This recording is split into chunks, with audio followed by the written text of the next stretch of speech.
Donc, au cours du sermon aujourd'hui, j'aimerais que l'on voyage dans le futur. J'aimerais qu'on se projette dans un futur lointain, dans un sens, mais en même temps court dans un autre.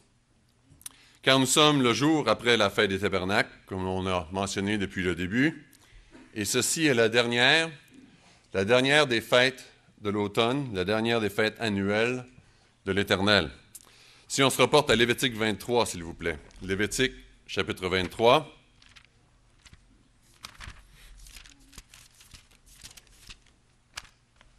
Et le verset 36. Il est écrit, « Pendant 7 jours, vous offrirez à l'Éternel des sacrifices consumés par le feu. Le 8e jour, vous aurez une sainte convocation et vous offrirez à l'Éternel des sacrifices consumés par le feu, car ce sera une assemblée solennelle. Vous ne ferez aucune œuvre servile. » Donc nous sommes présentement le 8e jour de la fête, ce que l'on appelle aussi le dernier grand jour. Et cette journée représente un jour absolument extraordinaire. Un jour extraordinaire pour tous ceux qui ont vécu, qui n'ont jamais vécu sur la terre. À partir de Adam et Ève et jusqu'à tous ceux qui vont vivre jusqu'au retour de Christ et qui vont mourir avant le retour de Christ. Et nous allons voir la signification, qu'est-ce qui va se passer plus tard cet après-midi. Mais j'aimerais prendre le sermon d'aujourd'hui pour vous faire voyager plus loin que ce 1000 ans, plus loin après la seconde résurrection, et en même temps vous faire rêver. Le titre du sermon aujourd'hui est tout simplement « La Nouvelle Jérusalem ». La Nouvelle Jérusalem. Reportez-vous à Apocalypse 20. Apocalypse, chapitre 20. Nous allons nous mettre un petit peu dans le contexte pour qu'on puisse comprendre le temps dans lequel on est, où l'on se situe dans le rêve que je vais vous proposer, dans la vision ou la projection que je veux que l'on fasse ce matin. Donc, reportez-vous à Apocalypse 20. Et ici, nous allons commencer au verset 11. Apocalypse 20, verset 11. Hier, nous avons fini au verset 10, lorsque M. Vaovich a donné son sermon. Donc, nous continuons. Apocalypse 20, verset 11. Il est marqué « Puis je vis un grand trône blanc, et celui qui était assis dessus. La terre et le ciel s'enfuirent devant sa face, et il ne fut plus trouvé de place pour eux. Et je vis les morts, les grands et les petits, qui se tenaient devant le trône. Et des livres furent ouverts. » Et ici, le mot « livre », si vous regardez dans le grec, vous allez voir que c'est « biblios », qui veut dire « les livres » ou « la Bible », si on veut. Donc, les livres de la Bible seront ouverts. Ouverts à quoi? Ouverts à la compréhension. Pour que les gens puissent comprendre ce qui est écrit dans ces livres-là. Ce que le monde d'aujourd'hui ne peut pas. Encore une fois, allant Jean 6, 44, où Dieu dit seulement « moi » qui peux ouvrir leur esprit pour qu'ils puissent venir à Christ. Donc, ces livres-là seront ouverts. Et un autre livre fut ouvert, celui qui est le livre de vie. Donc, on voit ici que le livre de vie est encore ouvert et que les gens peuvent avoir leur nom écrit dans ce livre-là. Donc, le livre n'est pas fermé. C'est une période qui est très importante parce que tous les gens qui seront là, qui vont, lorsqu'on voit le verset 13, ce qui est écrit, « La mer rendit les morts qui étaient en elle, et la mort et le séjour des morts rendit les morts qui étaient en eux. » Donc, c'est une période de jugement pour tous les gens qui vont revenir à la vie. C'est la deuxième résurrection. La deuxième résurrection qui est la résurrection la plus générale qui est là, qui ait lieu. Et ils vont avoir un temps pour être jugés. Ils vont avoir un temps où ils vont pouvoir faire le choix.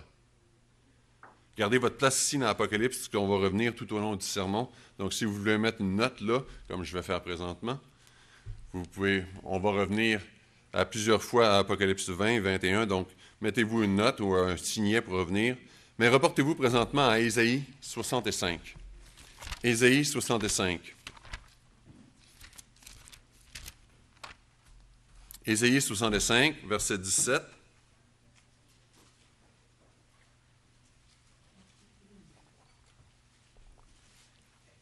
Et regardez ce que Isaïe dit ici. Isaïe dit au verset 17, « Car je vais créer de nouveaux cieux et une nouvelle terre. On ne se rappellera plus les choses passées. Elles ne reviendront plus à l'esprit. » Verset 18, « Réjouissez-vous plutôt et soyez toujours dans l'allégresse à cause de ce que je vais créer. Car je vais créer Jérusalem pour l'allégresse et son peuple pour la joie. Je ferai de Jérusalem mon allégresse et mon peuple ma joie. Et on n'y entendra plus le bruit des pleurs et le bruit des cris. » Une nouvelle Jérusalem, quelque chose de totalement différent. Une nouvelle terre qui sera rebâtie. Ici, on voit que le Christ va redonner vie à la terre après la dévastation qui va avoir lieu lors des trompettes, lors des derniers sauts. Des eaux vives vont couler de Jérusalem pour remettre la vie, redonner la vie à tous. Et si l'on va au verset 21, regardez ce qui est écrit. « Ils bâtiront des maisons et ils y habiteront. Ils planteront des vignes et y mangeront le fruit. Ils ne bâtiront pas des maisons pour qu'un autre les habite. Ils ne planteront pas des vignes pour qu'un autre en mange le fruit.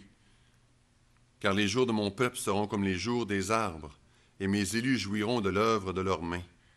Ils ne travailleront pas en vain. » Verset 23 continue, il dit, « Ils n'auront pas des enfants pour les voir périr, car ils formeront une race bénie de l'Éternel, et leurs enfants sera avec eux. » Donc on voit une terre absolument extraordinaire, où il va y avoir une abondance, une richesse d'aliments, une richesse de vie, une richesse de famille. Et ici, au verset 25, il est écrit « Le loup et l'agneau paîtront ensemble. Le lion, comme le bœuf, mangera de la paille, et le serpent aura de la poussière comme nourriture. Il ne se fera ni tort ni dommage sur toute ma sainte montagne. » Il y a un verset qui se rapporte exactement à un autre verset d'Isaïe que vous pourrez aller voir, qui est à Isaïe 11, versets 6 à 9. Mais ici, regardez aussi au verset 24 ce qui est écrit. Il dit « Avant qu'ils m'invoquent, je répondrai, et avant qu'ils aient cessé de parler, j'exaucerai. » La famille de Dieu sera là. Christ va être capable de répondre. Christ répondra à ce moment-là à tous ceux qui parleront, vont l'invoquer. Donc on voit ici un temps absolument merveilleux qui représente le temps du 1000 ans, où est-ce que les nations vont grandir, les nations vont s'épanouir, la terre sera d'une beauté absolument extraordinaire. Mais maintenant, revenez au verset 20. Parce qu'il est écrit là, il n'y aura plus ni vieillard, ni enfant, ni vieillard qui n'accomplissent leur jour, car celui qui mourra à 100 ans sera jeune, et le pécheur âgé de 100 ans sera maudit. Donc ceci nous amène à la fin des 1000 ans, lorsqu'on va voir la deuxième résurrection, où les gens auront leur propre maison, une période qui semble être de 100 ans, où les pécheurs qui auront 100 ans seront maudits. Donc on dirait qu'on pense que c'est le temps qui sera donné à ce moment-là lors de la deuxième résurrection, où les gens vont revenir et ils vont voir une terre absolument magnifique à leur disposition. Et ils auront 100 ans pour faire leur choix, pour être éduqués, pour être enseignés, pour connaître les livres qui seront ouverts. Donc si vous revenez dans Apocalypse 20, donc on pense que c'est une période de 100 ans qui sera disponible à ce moment-là pour les gens à la fin du 1000 ans, après que les 1000 ans soient passés, donc la deuxième résurrection, et les gens à ce moment-là auront la possibilité de comprendre, de vivre et de faire leur choix, et d'être en jugement, comme nous avons le choix présentement avec la vie que nous avons.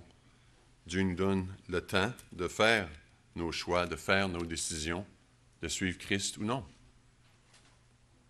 Donc ce sera un temps de la deuxième résurrection. Et maintenant, si on continue dans Apocalypse 20, nous allons au verset 14. Il est écrit « Puis la mort et le séjour des morts furent jetés dans l'étang de feu. C'est la seconde mort, l'étang de feu. Et quiconque ne fut pas trouvé écrit dans le livre de vie fut jeté dans l'étang de feu. » Donc on voit ici que tous ceux qui n'auront pas voulu écrire leur nom, n'auront pas voulu prendre le choix ou faire le choix de suivre Dieu et d'avoir leur nom écrit dans le livre de vie, vont être jetés dans les temps de feu à ce moment-là, vont être détruits, vont être détruits très rapidement. Donc on voit ici la beauté du plan de Dieu où ce que les méchants ne pourront pas continuer à vivre dans la méchanceté, ils vont être tout simplement détruits. Mais vous notez aussi qu'au verset 14, il est écrit « Puis la mort et le séjour des morts fut jeté dans les temps de feu. » C'est seulement à ce moment-là que la mort et le séjour des morts seront finalement détruits, qu'il n'y aura plus de séjour des morts. C'est seulement à ce moment-là que nous allons voir accomplir pour toute l'humanité qu'est-ce qui est écrit dans 1 Corinthiens 15. Reportez-vous-y. Tournons à 1 Corinthiens 15 et le verset 54. 1 Corinthiens 15, verset 54. On voit ici que ça parle de la première résurrection, donc pour nous. C'est les versets que l'on lit souvent ici à partir du verset 50 jusqu'à 53, 54. Mais commençons ici à verset 54 parce qu'il est écrit « Lorsque ce corps corruptible aura vêtu l'incorruptibilité et ce corps mortel aura vêtu l'immortalité, alors s'accomplira la parole qui est écrite « La mort a été engloutie dans la victoire.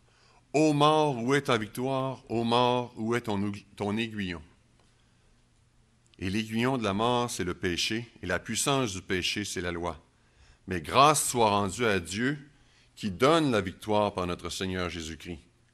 Ainsi, mes frères bien-aimés, soyez fermes, inébranlables, travaillant de mieux en mieux à l'œuvre du Seigneur, sachant que le travail ne sera pas en vain dans le Seigneur. Donc, cette mort-là va finalement être détruite quand? Après la deuxième résurrection. Après le jugement du grand trône blanc. Donc, on sait que ces versets-là s'appliquent à nous pour une manière individuelle présentement parce que ça représente la première résurrection. Mais ça va être aussi la même chose pour la seconde. Les gens qui vont être dans la seconde vont avoir la chance de devenir des êtres spirituels, de faire partie aussi de la famille de Dieu.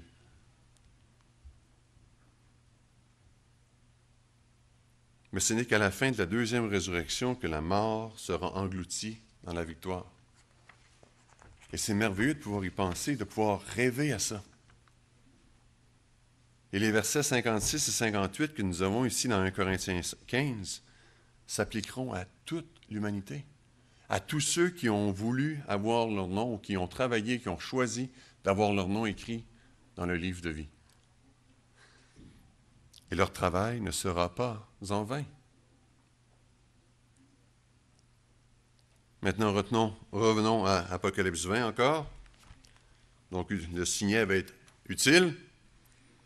Donc, dans Apocalypse 20, ici, le verset 15, il parle de tous ceux dont le nom n'est pas écrit dans le livre de vie seront jetés dans les temps de feu.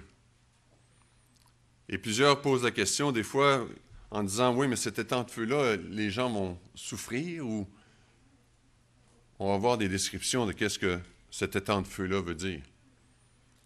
Si vous allez dans Apocalypse 21, vous continuez la lecture, parce que les chapitres ont été ajoutés par les hommes après. Mais au début, Jean a écrit juste une lettre, c'était continuel. Donc le récit continue. Donc ici, tout de suite après le verset 15, Jean continue et dit « Puis je vis un nouveau ciel et une nouvelle terre, car le premier ciel et la première terre avaient disparu, et la mer n'était plus. » Donc on voit ici qu'il y a quelque chose de tout à fait nouveau qui va commencer. Une nouvelle terre, de nouveaux cieux. Et ici, on peut ajouter des versets, vous pouvez insérer des versets entre le verset 15, si on veut, et le début du verset 21, chapitre 21. Reportez-vous à 2 Pierre, chapitre 3. Encore une fois, j'espère que vous avez votre signet parce qu'on va revenir. Mais 2 Pierre, chapitre 3.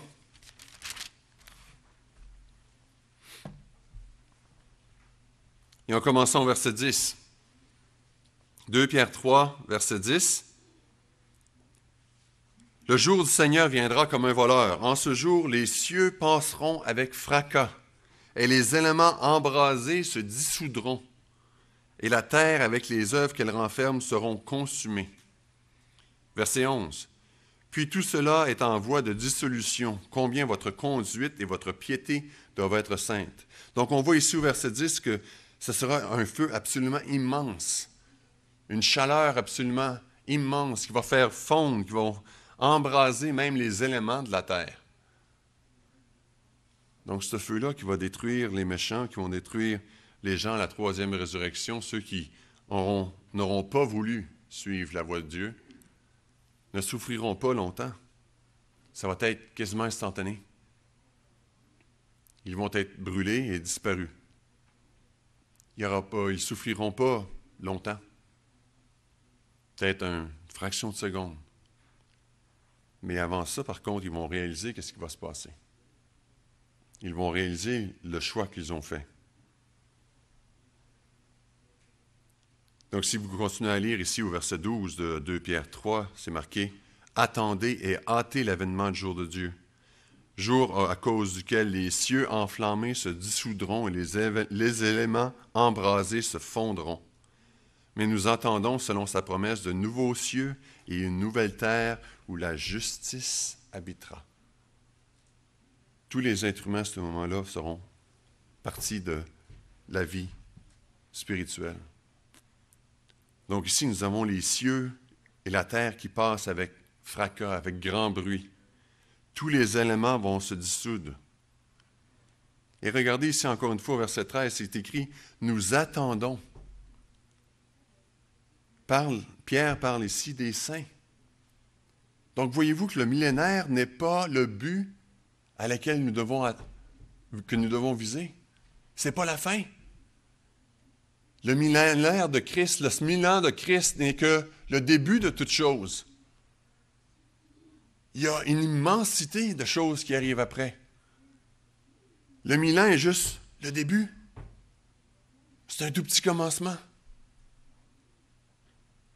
Mais même quand on le regarde, nous, il me semble que c'est immense. C'est tellement gros. Mais pour Dieu, il dit, c'est le commencement.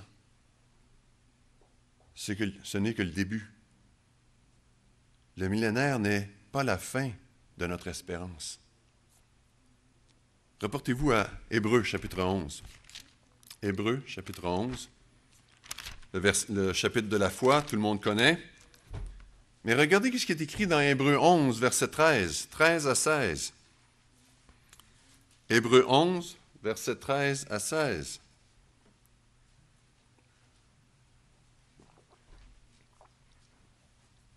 Verset 13 dit, c'est dans la foi qu'ils sont tous morts, sans avoir obtenu les choses promises. Qui sont tous morts? Bien, tous ceux qui ont été mentionnés avant, dans le chapitre 11. Ils sont tous morts. On voit Abel, on voit Enoch, on voit Abraham. Donc Enoch est mort.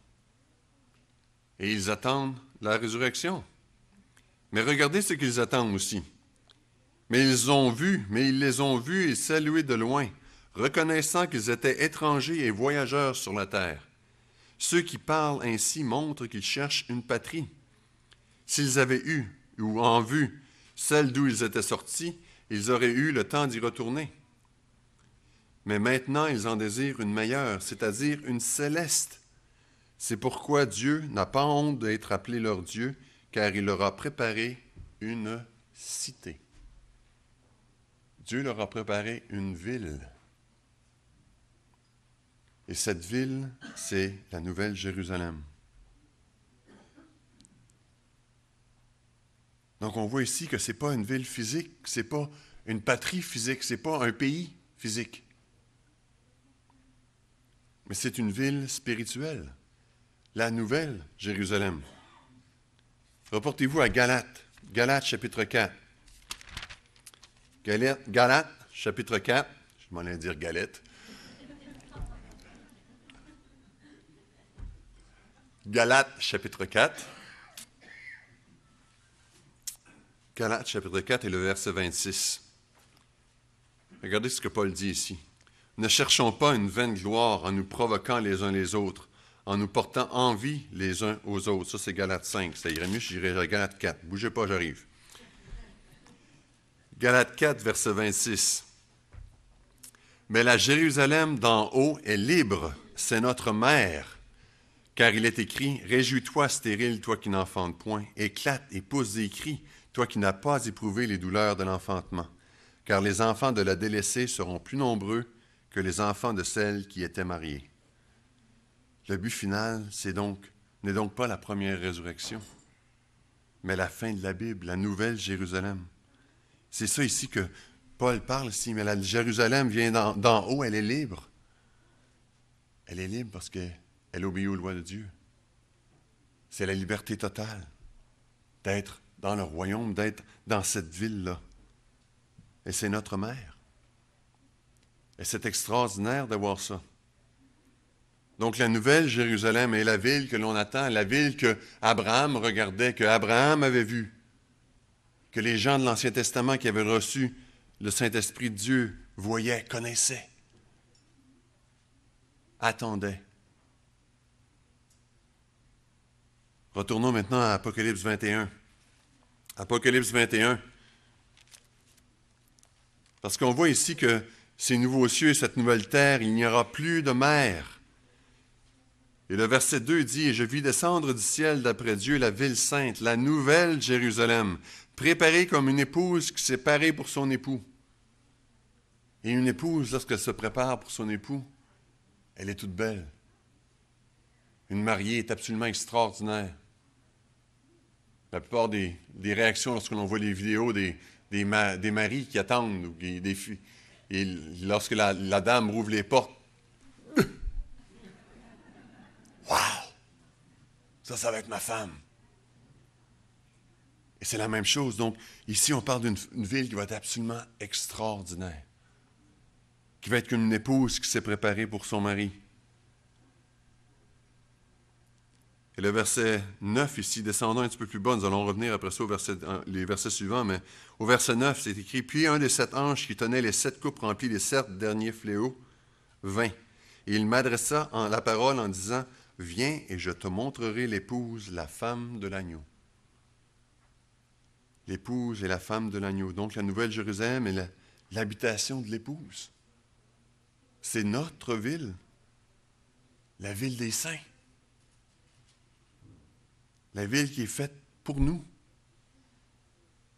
et que nous n'aurons pas encore vue ou que nous n'habiterons pas durant les 1000 premières années.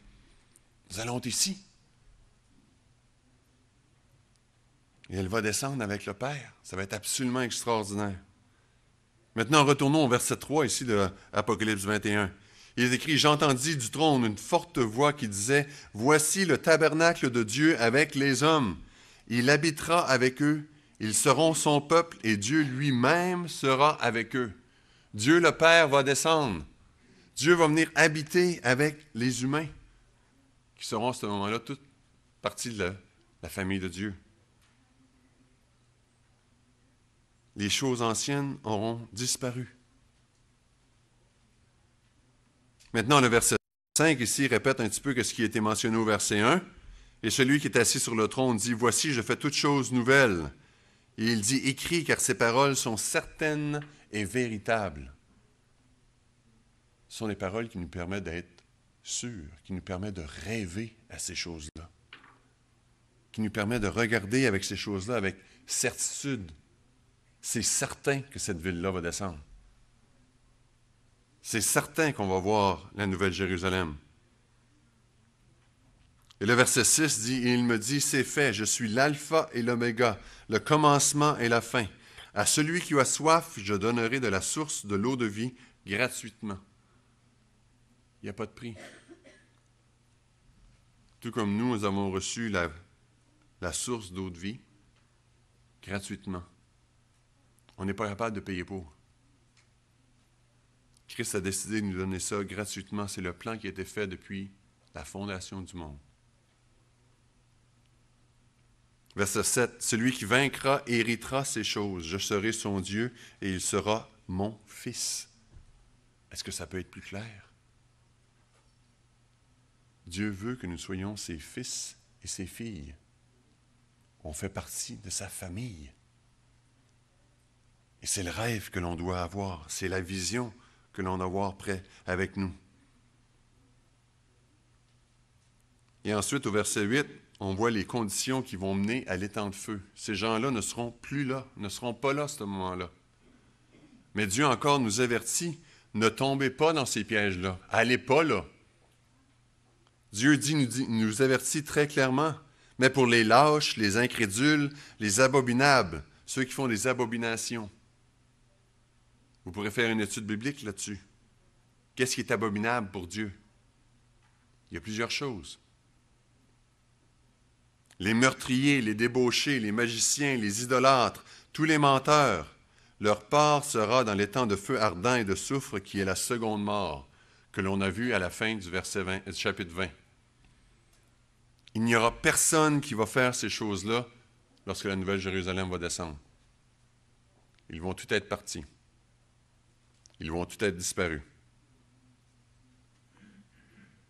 Maintenant, regardez ce qui se passe au verset 10. Et je veux prendre le temps ici de décrire ce qui se passe parce que des fois, on lit tout simplement ces mots-là et on passe par-dessus sans vraiment penser à quoi on pense, à quoi on parle. Donc, je veux qu'on va prendre le temps ici de lire ces choses-là. Donc, au verset 10 de chapitre 21, il dit « Il me transporta en esprit sur une grande et haute montagne. Et il me montra la ville sainte, Jérusalem, qui descendait du ciel d'auprès de Dieu, ayant la gloire de Dieu. » La même gloire, la même magnificence que Dieu le Père. La même magnificence, le même éclat que Christ. Et par extension, la même définition, la même expression, le même état que vous et moi, qui serons les fils de Dieu, allons avoir. C'est absolument extraordinaire. Et au verset 11, il est décrit, son éclat était semblable à celui d'une pierre très précieuse, d'une pierre de jaspe transparente comme du cristal. Maintenant, j'aimerais prendre le temps ici, parce que ici, Paul dit « semblable à une pierre très précieuse comme du jaspe ». Avez-vous déjà remarqué ou avez-vous déjà fait la recherche sur la pierre de jaspe? La pierre de jaspe peut venir en plusieurs couleurs, à de multiples couleurs. Mais la plus prédominante et celle qui était majoritairement connue dans le temps de Jean était rouge. Le jaspe était d'une couleur rouge ou rougeâtre. Mais qu'est-ce qui est intéressant ici, c'est que la pierre de jaspe, c'est une pierre qui est opaque. C'est une pierre qui ne laisse pas passer la lumière. Maintenant, regardez ce que Jean dit. Jean dit qu'elle était une pierre de jaspe transparente comme du cristal. Donc, est-ce que ça peut être du jaspe? Le jaspe est opaque. Donc, qu'est-ce qu'on voit ici? C'est que Jean utilise des mots pour décrire une chose qu'il ne comprend pas. Probablement qu'il est allé pour la couleur. Parce que la pierre de jaspe n'est pas transparente. Elle n'est pas semblable à du cristal. La pierre de jaspe est opaque. Mais elle est d'une couleur majoritairement rouge. La plus commune est le rouge. Donc, on voit ici que Jean fait référence possiblement à la couleur. Et il dit, elle est semblable à. Donc, Jean ici décrit des choses avec des mots que lui connaît, mais il essaie de décrire quelque chose qu'il ne comprend pas, qu'il ne connaît pas.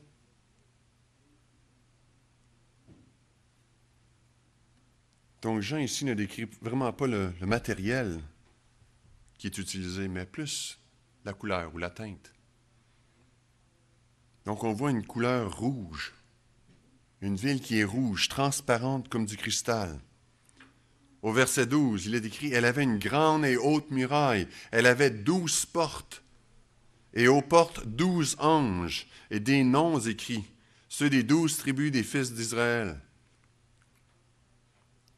Est-ce que ce sera le même arrangement que lorsque les tribus d'Israël étaient dans le désert? C'est une bonne question. Mais possiblement. Parce que Moïse a fait les choses selon le plan qu'il a vu de Dieu lorsqu'il a bâti le tabernacle, lorsqu'il a bâti l'arrangement des choses. Il avait un plan. Est-ce que Dieu lui avait déjà montré la Nouvelle Jérusalem? Je ne sais pas. Mais possiblement. Mais il y avait donc 3 portes à l'Orient, 3 portes au nord, au midi 3 portes, et à l'Occident 3 portes, aux 4 points cardinaux.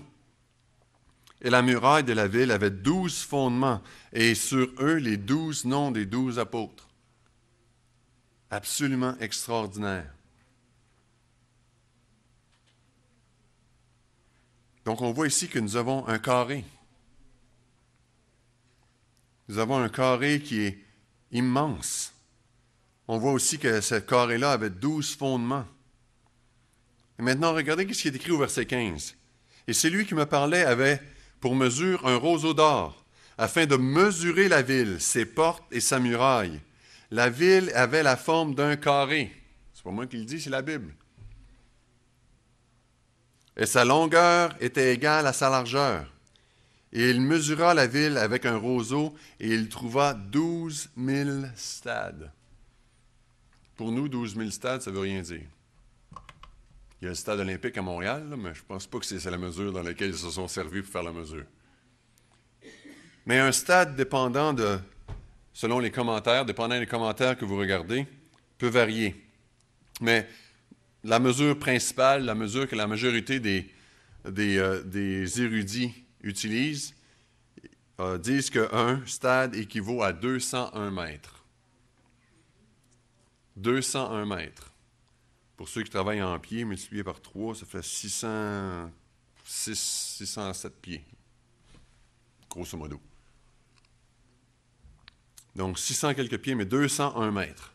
Donc si vous faites la multiplication de 12 000 stades multiplié par 201 mètres, vous avez une distance de 2414 km. 2414 km. Et à distance d'oiseau, c'est la distance approximative entre la ville de Québec et Miami. La ville de distance entre Miami et Québec, la vraie distance, c'est 2163. Ici, on parle de 2400, donc c'est un petit peu plus long. Mais ça vous donne un aperçu. Donc, Dieu descend avec un cube de 2400 km de côté. Et il l'amène sur la terre. Pour vous donner une petite idée de un aperçu. Si on regarde le Mont Blanc en France, vous pourrez aller voir, le Mont Blanc en France a une altitude, a une hauteur de 4,6 km. Ici, on parle d'une ville de 2400. Mais le Mont Blanc a une altitude, un sommet à 4,6 km. Et on peut voir le Mont Blanc, s'il n'y aurait pas d'autres obstacles, si on serait juste à la surface de la Terre, on serait capable de voir le Mont Blanc à 247 km. Donc, vous avez le Mont Blanc et 247 km plus loin, vous êtes capable de voir le sommet. Essayez de faire le calcul, voir avec une Nouvelle-Jérusalem qui aurait 2400 km de haut.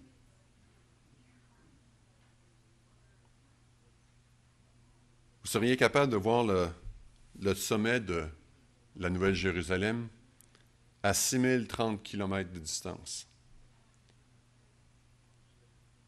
Le rayon de la Terre, c'est 6300. Donc, vous seriez presque à l'équateur et vous seriez capable de voir la Nouvelle-Jérusalem au pôle Nord. Ça vous donne la dimension de la cité qu'on parle. Mais voyez-vous, avec 6300 km ou 6371 km, le rayon de la Terre, ça serait juste pour un point. Mais la Nouvelle-Jérusalem va avoir 2400 km de large. C'est 1/6 du diamètre de la Terre. Donc, vous allez être à l'équateur, puis vous verriez la Nouvelle-Jérusalem sans aucun problème. Vous verriez même ses fondations. Parce que la Terre est tellement petite que les fondations seraient dans les airs, au bout. Le rayon de la terre est trop petit pour prendre la Nouvelle Jérusalem. La Nouvelle Jérusalem doit être sur une terre beaucoup plus grosse. Sans ça, les coins sont en flotte. La terre est pas assez grosse. C'est immense. Et ce sera notre cité. C'est là qu'on va rester. Vous rendez-vous compte? La dimension, la capacité que cette montagne-là ou que cette ville-là va avoir, ce sera absolument extraordinaire. Et encore une fois, il y en a quelques-uns qui parfois disent que c'est peut-être une pyramide. Donc, encore une fois, je vais dire non à cette question-là. Ce n'est pas une pyramide, c'est un cube qu'on parle. Et pourquoi qu'on dit que c'est un cube? Parce que reportez-vous à 1 Roi 6. 1 Roi, chapitre 6.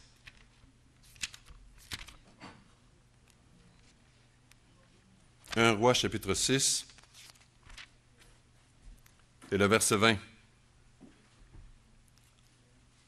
Regardez le sanctuaire, là, c'est marqué ici. Le sanctuaire avait 20 coudées de longueur, 20 coudées de largeur et 20 coudées de hauteur. Salomon le couvrit d'or pur. Le tabernacle, les temples ont été faits selon des plans qui étaient vus en haut. C'est pas Moïse ou David ou Salomon qui ont décidé de dire « Oh, on va faire un cube, c'est plus cute, c'est plus joli. » Non, ce sont des directives qu'ils ont reçues de Dieu. C'est des cubes qu'on parle ici. Donc, nous avons ici un cube parfait. Et le temple était donc fait selon les plans que Dieu a donnés. Une représentation de choses qui existent dans les cieux. Des choses qui existent en haut. Donc ici, on a donc un cube de 2400 kilomètres qui va être absolument d'une beauté inouïe. Revenons à Apocalypse 21. Apocalypse 21. Et on va regarder un petit peu plus les détails de qu'est-ce que cette nouvelle Jérusalem-là. Allons lire le verset 17. Et il mesura la muraille, et il trouva 144 coudées, mesure d'homme, qui était celle de l'ange. Encore une fois, si l'on prend des coudées, les coudées peuvent varier, mais mettons une coudée de 18 pouces. On parle ici de 144 fois 18 pouces. Donc la muraille avait 216 pieds. 216 pieds. Ça commence à être de la muraille, ça, mesdames et messieurs. Et regardez ce qui est écrit au verset 18. Ici, la muraille était construite de jaspe et la ville était d'or pur, semblable à du verre pur. Donc la muraille, l'enceinte qui tient la Nouvelle Jérusalem, la muraille était d'un rouge. Et la Nouvelle Jérusalem, elle, est d'or. Imaginez un rouge vif. Et en arrière, vous avez de l'or pur, transparent. Imaginez la beauté de cette chose-là quand elle va descendre. Ça va être absolument extraordinaire. Regardez maintenant les fondements. Les fondements de la muraille de la ville étaient ornés de pierres précieuses de toute espèce. Le premier fondement était de jaspe. Encore une fois, c'est probablement rouge. Et ensuite de ça, qu'est-ce qui est écrit? On va lire le deuxième. Et le premier fondement donc était de jaspe. Le deuxième était de saphir. Saphir, la couleur la plus connue, est bleue. Rouge, bleu. Le troisième était de chalcédoine. Chalcédoine, c'est une coloration laiteuse. Ça ressemble à du lait blanc, mais sombre. Le quatrième était un émeraude. Émeraude, c'est vert. Un très beau vert. Le cinquième était le sardonyx. Sardonyx, encore une fois, c'est majoritairement blanc, avec des rouges, avec des lignes de rouge dedans. Le sixième était de sardoine. Sardoine, encore une fois, c'est rouge. Donc, vous voyez les alternances de couleurs. Mais en travers ça, il y a aussi du blanc. sardoine rouge. Chrysolite, qui est le 7e, c'est du chrysolite. Le chrysolite, c'est le vert pâle. Un beau petit vert. Le 8e, c'est du béryl. Béryl, c'est un majoritairement blanc. Le 9e, c'est du topaze. Topaze, probablement une couleur jaunâtre. Encore une fois, la plus connue. Il y a plusieurs teintes, mais la plus populaire, c'est jaune ou jaunâtre. Et le 10e, c'est du chrysoprase. Le chrysoprase est majoritairement vert. Le 11e, c'est d'hyacinthe. Hyacinthe, c'est bleu. Référence, vous pouvez aller voir Apocalypse 9, verset 17. On ne s'y rapportera pas. Et finalement, le 12e, c'est de l'améthyste. Et de l'améthyste, c'est violet. Donc, lorsque vous serez à la maison, vous pourrez faire un bricolage. Prenez-vous des crayons de couleur, allez chercher vos petits-enfants ou vos enfants, si vous en avez. Prenez leur crayon de couleur pour 5-10 minutes, puis faites juste de dessiner. Puis mettez par-dessus ça la muraille rouge, puis la ville en or pur en arrière. La beauté de cette chose-là. La beauté de cette ville-là. Imaginez le spectre de couleurs. On est tout émerveillés lorsqu'on voit un arc-en-ciel. Imaginez lorsque vous allez voir ces 12 fondements-là descendre. Qu'il va y avoir une nouvelle terre, des nouveaux cieux. Vous allez voir Dieu le Père descendre avec cette nouvelle Jérusalem. Absolument extraordinaire. Et regardez ce qui est écrit au verset 21. Et verset 21, les 12 portes étaient 12 perles. Chaque porte était d'une seule perle. Je ne sais pas si vous connaissez quel est le processus pour faire des perles, mais des perles sont faites à partir d'huîtres. Donc, on met un petit quelque chose à l'intérieur de l'huître, et l'huître, avec le temps, travaille, fait du nacre et fait une perle. Donc, si on a une porte qui est faite avec une perle, j'ai pas hâte de voir la grosseur de l'huître. Donc ici, évidemment, on ne parle pas de vraies perles, on parle de quelque chose d'autre. Mais c'est une seule pièce, c'est rond, et c'est une seule porte. Et il va en avoir 12 comme ça. Et c'est un ange qui va être à la porte. Lorsqu'on voit les descriptions des anges, comme entre autres dans le Jardin d'Éden, ou dans les autres descriptions dans Ézéchiel, etc., des êtres absolument fantastiques qui vont aux portes de cette nouvelle Jérusalem-là. Ça va être absolument extraordinaire. Donc ici, c'est marqué au verset 21 que la place de la ville était d'or pur, comme du verre transparent. Encore une fois, de l'or pur, c'est beau, mais ce n'est pas transparent comme du verre.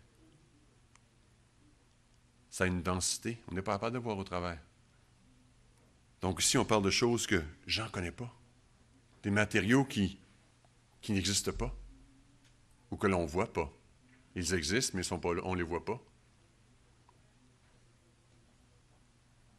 Ici, c'est marqué « Car le Seigneur Dieu Tout-Puissant est son temple, ainsi que l'agneau. La ville n'a pas besoin ni du soleil, ni de la lune pour l'éclairer. » Y a-t-il un doute, là? Dieu est celui qui a créé le soleil. Et le soleil qui nous éclaire, qui est à 149 millions de kilomètres d'ici, est un des petits soleils de l'univers. Il y a des soleils qui sont absolument immenses comparativement à notre soleil.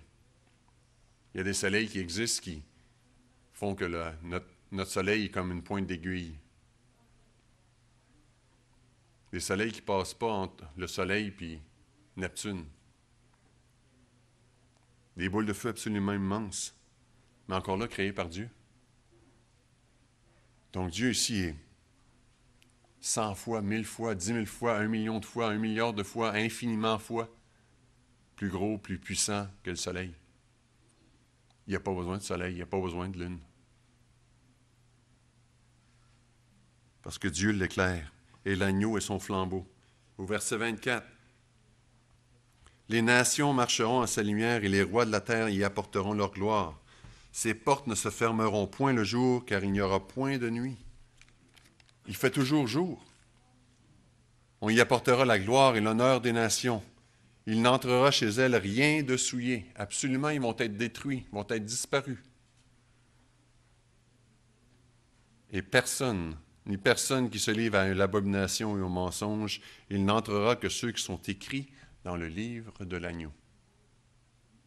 Donc, seuls ceux qui ont passé au travers de la première résurrection, de la deuxième résurrection, et tous ceux qui n'ont pas voulu avoir leur nom écrit dans le livre de l'agneau et qui vont être disparus, il n'y a personne d'autre qui rentre là. Dieu le Père vient quand tous les hommes sont des êtres spirituels. Sa famille. Et il va avancer. Le chapitre 22 continue. Regardez ce qui est écrit au chapitre 22. Nous allons ici aller au verset 6. Et il me dit, ces paroles sont certaines et véritables. Et le Seigneur, le Dieu des esprits des prophètes, a envoyé son ange pour montrer à ses serviteurs les choses qui doivent arriver bientôt. Donc, voyez-vous que pour Dieu, le 1000 ans qui est entre les deux, c'est rien. Voyez-vous que le 1000 ans qui va se passer là va passer comme ça? Et voyez-vous pourquoi au début du sermon, je vous disais, je vous fais voyager dans le temps qui est lointain pour nous, mais qui va être très proche pour Dieu. C'est comme demain. Et pourtant, il y a 1000 ans entre les deux. Mais Dieu dit ici au verset 6, « Ces paroles sont certaines et véritables. Il n'y a aucun doute. » Et c'est des rêves qui sont absolument fantastiques. Verset 7 dit, « Et voici, je viens bientôt. Heureux celui qui garde les paroles de la prophétie de ce livre. » Et ça, c'est nous. Nous devons garder les paroles qui sont écrites dans ce livre. On doit pratiquer les choses qui y sont écrites. On doit vivre selon les lois qui sont écrites dans ce livre-là. Cette ville où nous allons habiter sera notre habitation pour l'éternité. Et l'univers va être absolument différent. Et la suite n'est pas dit. On n'a pas de détails sur ce qui va venir après. Parce que la Bible, c'est pour l'humanité. C'est le début de l'humanité jusqu'à la fin. Mais après ça, on ne sait pas. Et c'est pour ça qu'on voit des choses absolument extraordinaires, comme c'est marqué dans Ésaïe, chapitre 9. On a déjà été, mais reportons-y, retournons. Ésaïe, chapitre 9.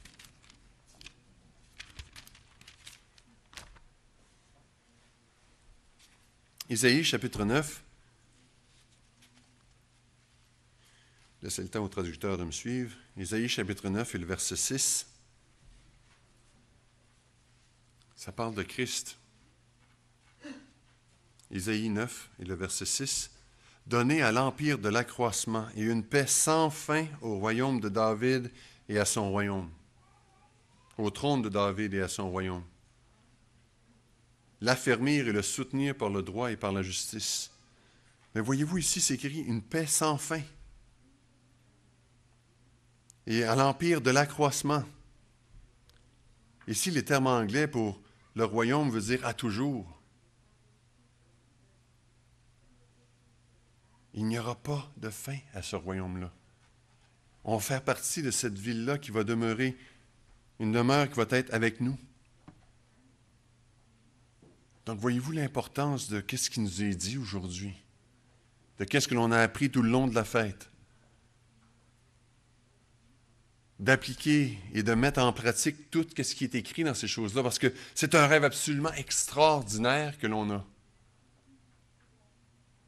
Oui, on peut rêver à la première résurrection, absolument. Mais on doit aussi avoir en tête la deuxième et la nouvelle Jérusalem. Une ville absolument extraordinaire qui va nous propulser vers quelque chose que l'on n'a aucune idée, mais que Dieu va nous donner, va refaire, va façonner. Et nous allons être occupés. Plusieurs viennent me voir déjà, ils me disent, c'est déjà fini, ça a passé tellement vite. Mais ça veut juste dire que le 1000 ans va passer tellement vite. Mais qu'après ça, il y a l'infini.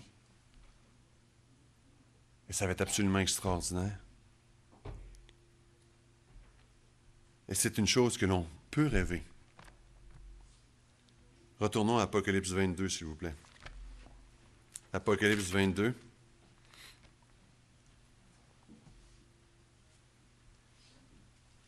Apocalypse 22.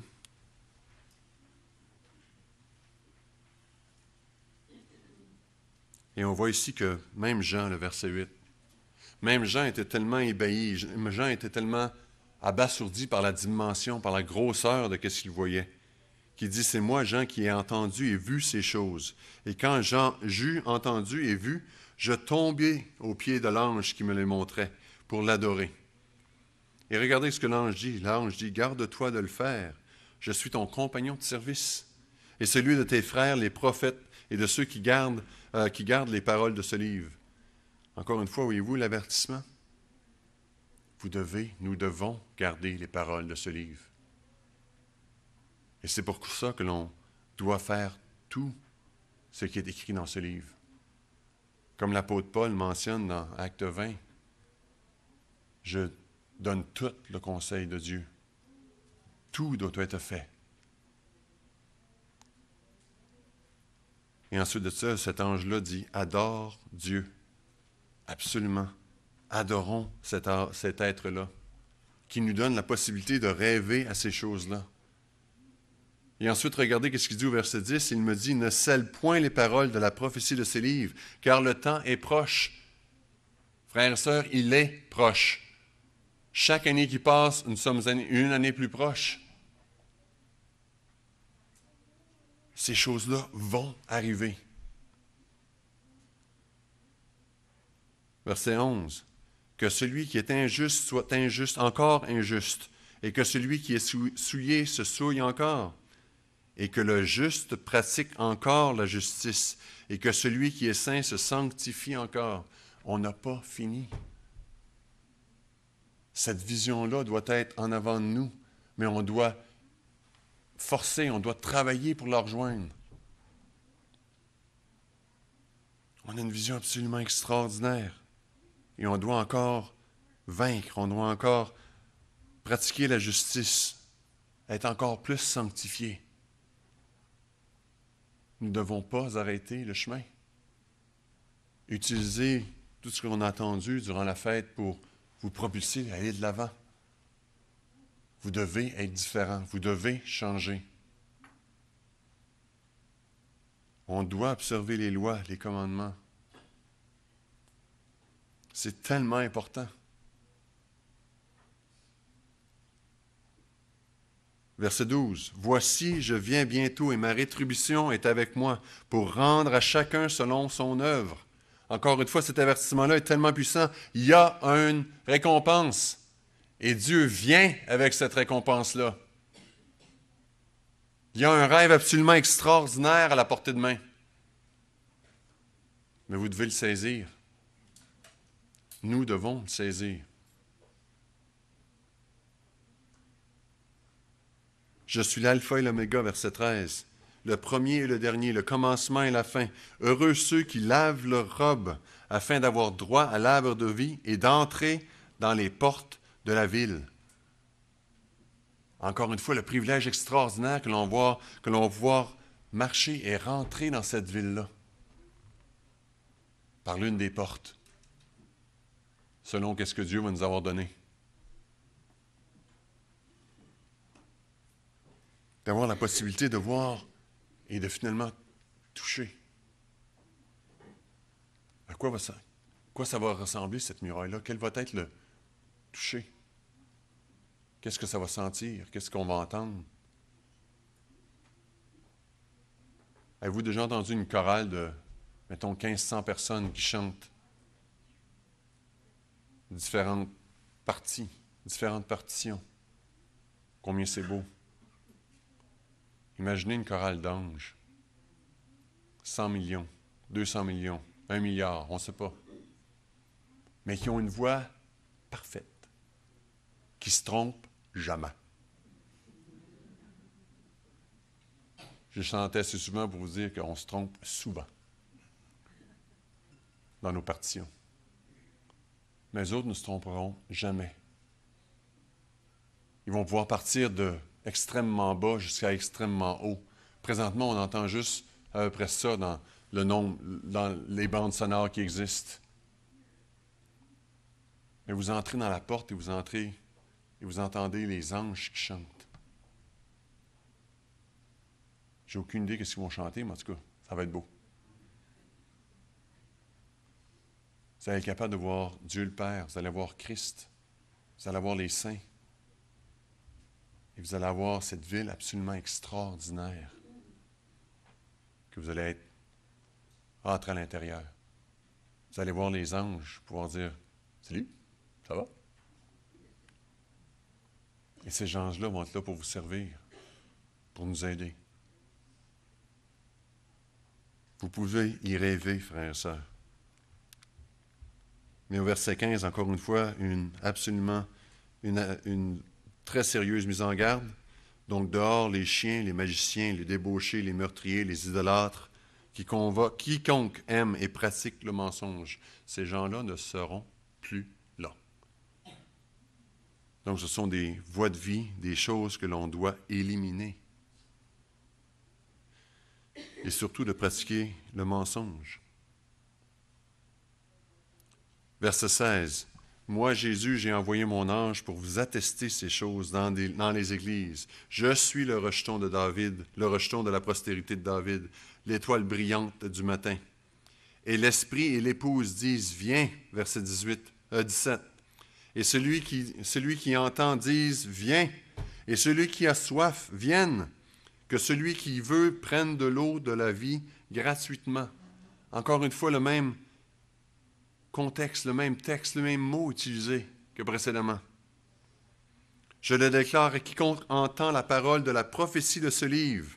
Si quelqu'un y ajoute quelque chose, Dieu le frappera des fléaux décrits dans ce livre.